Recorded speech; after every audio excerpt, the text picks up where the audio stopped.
Hi, I'm Bruce Baker, and this is another lecture in my series on the history of New Orleans. This lecture will be about the informal economy in New Orleans.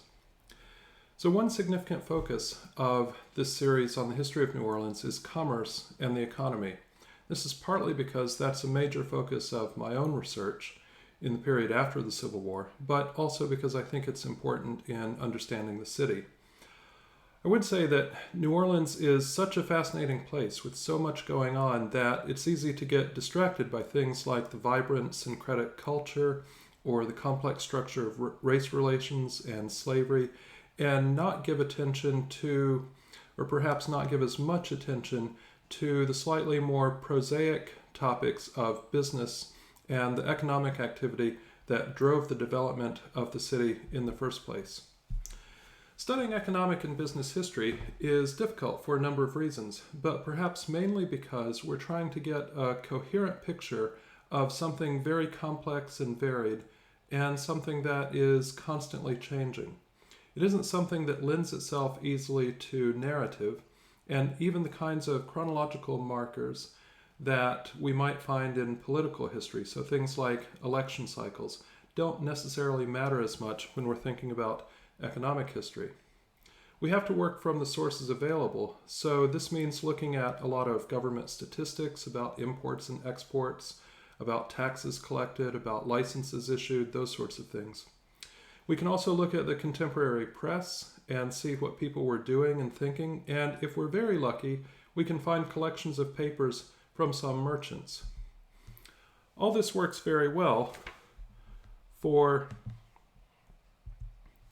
what we think of as the formal economy, but not so well for the informal economy. We can think of the formal economy as the legitimate state-sanctioned marketplace that is regulated, monitored, and taxed by the state. And we can think of the informal economy as everything else, effectively. To some extent, this all depends on what exactly we mean by the economy. I won't go into a lot of detail here, but I think for historians it makes more sense to take a broader view of what the economy is rather than a narrower one. If we focus too much on the economy just being transactions in a market, then especially if we limit that to the legal and formal part of the market, so actual above board kinds of business transactions that are recorded in what we think of as the formal economy, if we limit our view to that, then we miss quite a lot, I would argue.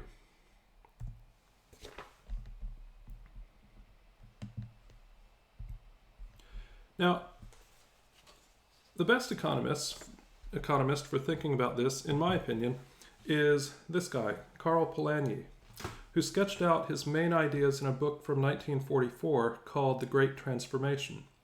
He thought of the economy as the material means provisioning process in a society, the process by which all the people in society got the material objects and things they needed to survive. That included much more than just buying things in the formal market. The economy, in Polanyi's view, is not something abstract, but something that is embedded in many other institutions and social practices. So, when my neighbor gives me some extra courgettes from her garden, that would fit within Polanyi's understanding of economic activity, although obviously there was no formal market exchange and money changing hands and things like that. But why should we consider the informal economy at all? I can't go into a lot of detail here. Again, I'm trying to sort of keep this a fairly brief overview, but I can't really give all of my arguments and the evidence behind them, and this is something that I'm still slowly thinking through in my own scholarship. But broadly, I would suggest that the informal economy often fills the gaps between people's needs and officially sanctioned economic activity. In other words, the formal economy often does not fully meet the needs of the people who engage with it, and in response, people can either do without or find other means of getting what they want and need. Now, if we turn our attention to New Orleans specifically, we can see this playing out in various forms in the colonial period. If we think back to mercantilism, All trade should be overseen by the central government, with the colony sending raw materials back and receiving finished goods. And one of the difficulties that New Orleans had, or that colonial Louisiana as a whole had, was people trading outside of this system. So going to the very edges of the settlement and beyond, and setting up trade relationships with Native Americans that weren't directly being channeled through the formal channels in New Orleans. This was kind of good because it at least provided things like food for local consumption or deer skins for export. So it was playing an important role in the economy and in providing for the needs of the people. But it was, strictly speaking, part of the informal economy, since colonial officials couldn't oversee or control it. As the historian Sophie White argues in an essay called Slaves and Poor Whites' Informal Economies in an Atlantic Context, which is in Cecile Vidal's book Louisiana, Crossroads of the Atlantic World, thefts and the wider system of economic transactions that relied on the market for stolen goods were key facets of the broader informal economies in Europe. In Louisiana as well, robberies constituted a key alternative source of products for those segments of the population locked out of the market due to their status and/or their inferior economic buying power. Many of the examples she discusses involve the theft of textiles and clothing.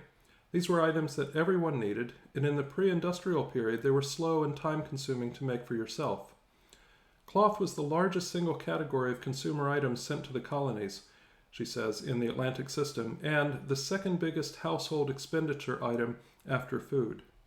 So, if, as we saw, the formal economy for Louisiana wasn't really working out as intended, it's no surprise that colonists sought to access this important item through the informal economy. And it was easy to alter stolen clothing or turn stolen cloth into articles of clothing that could then be traded or sold. To some extent, I would even suggest that we should think of smuggling as part of the informal economy. I think that in general we tend to think of the informal economy as something internal, oriented towards domestic consumption. So like the enslaved people that Sophie White is writing about, stealing cloth and turning it into shirts to sell to their neighbors and things like that. So focusing on the circulation of goods within a sort of underground economy for domestic production and circulation and consumption. And we tend to think of import and export as happening within the formal economy. But when you have a formal economy like that of Louisiana, which also has large amounts of smuggling, then clearly the illegal import and export of goods, that's basically the definition of smuggling, is interacting with the more domestic side of the informal economy. Now, to come back to my earlier point about why we should consider the informal economy, I also think that in some cases, perhaps in most cases, the informal economy underpins the formal economy by carrying a certain amount of the weight of the reproduction of labor power. So clearly, I'm drawing on the ideas of Marx here. This is especially important in a port city where the business fluctuates by season. In general, in New Orleans, the busy time of year was from late summer until about January or February. This was when grain from the upper Mississippi Valley and cotton from the lower Mississippi Valley streamed into the city to be bought and sold and shipped on. Unlike, say, a big city full of factories, the requirements for labor supply varied through the year and even from day to day as goods arrived and were shipped out. As a result, it was important for the formal economy to have a pool of excess labor on hand to do the physical work of moving and processing goods. So my point here is that if you have an economy that's based largely on goods coming into the city, mostly over steamboat or, flatboats and later steamboats down the river, and then shipping those out, and especially because the shipping schedule remained very arbitrary in New Orleans, very late in the 19th century. So we didn't see the establishment or much establishment of regular shipping schedules and shipping lines in New Orleans like we see in other ports. And therefore, you might never know if you have 2 or 3 days where there are only 1 or 2 ships unloading, and all of a sudden you get 7 or 8 at a time. And it's very important to be able to unload those ships and load other stuff and get them out and so forth, and to have sufficient labor power to do that, plus all of the other business of moving goods around besides just taking them on and off ships. But I would argue the formal economy could not or would not support this level of excess labor supply continuously. And that's where the informal economy came in, providing people with the means of survival so they didn't have to rely solely on the unpredictable nature of the local labor market. I've discussed this at greater length in an essay called Das Kapital on Tchoupitoulas Street, The Marketing of Stolen Goods and the Reserve Army of Labor in Reconstruction-Era New Orleans, in a book I co-edited with Jeff Foray called Southern Scoundrels, Grifters and Graft in the 19th Century, published by Louisiana State University Press in spring 2021. The final point that I would like to make in this lecture on the informal economy in New Orleans, apologies there for the slightly chaotic visuals, but that's the way this goes. So the final point I would like to make is that whenever we're looking at a slave society, the informal economy is going to be important. It should go without saying that the formal economy was not working too well for enslaved people. We usually focus more on their production, that their labor power and its products are being stolen by the enslavers, but the formal economy is also not really meeting their needs as consumers, since enslavers will try to pinch pennies by making sure enslaved people consume as little as possible. But enslaved people always found ways around these limits. That is certainly the case in the colonial period in Sophie White's essay, but is true throughout the period of slavery. A number of historians have written about this, particularly Betty Wood in the 1990s, and more recently Tim Lockley and Jeff Foray. As Foray points out, these informal economies usually connected enslaved people and poor whites. Quote, there existed an inverse relationship between a white person's wealth and his or her likelihood of engaging in the unlawful trade with slaves. End quote. Slaveholders worried about this and other forms of cooperation between enslaved people and poor whites, since they thought it could lead to a challenge to their own power.